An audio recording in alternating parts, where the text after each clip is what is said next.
Morning, everybody. Thanks for joining today.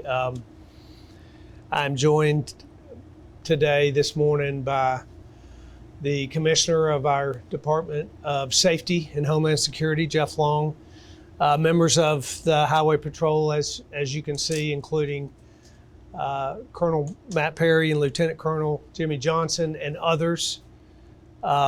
We have spent some time talking about the situation that has unfolded in Memphis and what our strategy is going forward. The people of Memphis have seen the face of evil, and these, along with other members of law enforcement, have met that evil head on. And I'm proud to be standing with them today. These troopers and many others on Wednesday night rushed to address a ruthless killer. And what we saw on Wednesday night was the all hands on deck effort of law enforcement to come together to put an end to that tragic from that evening. They stood shoulder to shoulder with law enforcement from across the state. And unfortunately, that event was just one of several tragic events in this community, and we all have been horrified and saddened by the loss of, previous to that Wednesday night, those Wednesday night losses, the loss of a beloved wife and mother and teacher, Eliza Fletcher. Innocent lives have been taken, and these criminals will be held accountable. And justice will and should be swift and severe. And this is exactly why proven crime prevention has to be a part of what we do in the state of Tennessee. This is exactly why law enforcement has to be supported. It's why we have committed to hire 100 additional Highway Patrol troopers. 20 of those will be committed to Memphis. It's why we have funded $100 million in our Violent Crime Intervention Grant Fund that will be used by police departments and sheriff's departments across this state. It's why we have had a nationwide recruitment effort for the recruitment of law enforcement officials into our state and put $30 million toward bonuses that are targeted at that recruitment effort. In the past 3 years, we have made some significant steps towards strengthening public safety in our state. I have brought forth legislation, and the General Assembly has approved it, that have stiffened the penalties on violent gun crimes. We have stiffened the penalties on those who steal firearms. I have brought forth legislation, the General Assembly has passed it, that has stiffened the penalties for drug traffickers in this state in the last 3 years.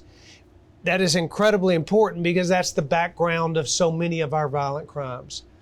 And with the chaos that we have in our southern border, drug trafficking has been elevated to new levels in this country, and that has made its way into Tennessee. So we should stiffen crime penalties there, as well as with human traffickers.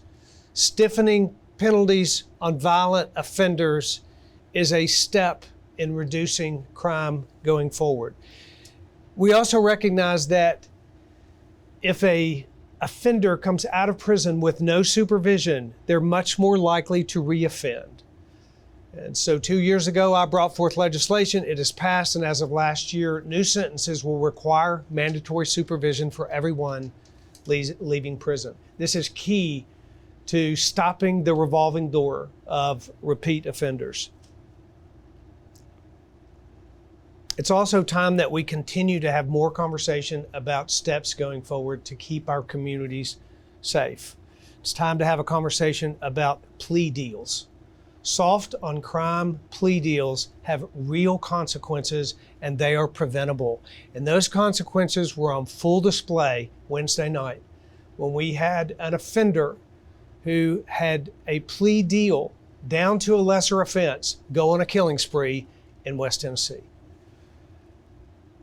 Convenient plea deals cannot come at the cost of justice. And we should have serious consequences about serious conversations about how we address that.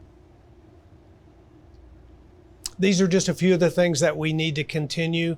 We have made serious steps in the last 3 years to create an environment in this state where people can live and worship and play and work in a community where there is not a cloud of violence and lawlessness over them. It was important for me to come here today in Memphis because that cannot be the community that Memphians live in, is a community with a cloud. I know the people of Memphis. They won't accept this, and they shouldn't accept it. And it shouldn't define this city. This is not the new normal. But it is important that we remind everyone of the steps that have been taken and the steps that will be taken going forward. It's important to remind everyone that it takes everyone. Government isn't the answer to the problems entirely that we face in our community. It will take all of us in the community, including churches and nonprofits and law enforcement.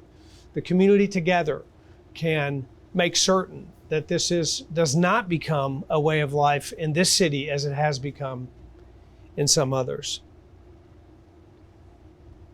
This is a very challenging season, certainly, but it's also an opportunity for us to be reminded of that which really matters. And in that, there is great hope. Thousands of people this morning in Memphis and across the country finished Eliza's run. That is the spirit of hope of this city of Memphis. It's the spirit of hope that Memphis is known for. I think it can be an inspiration to the country. I think it can be an inspiration for us to move forward in ways that create safer communities for everyone in this state.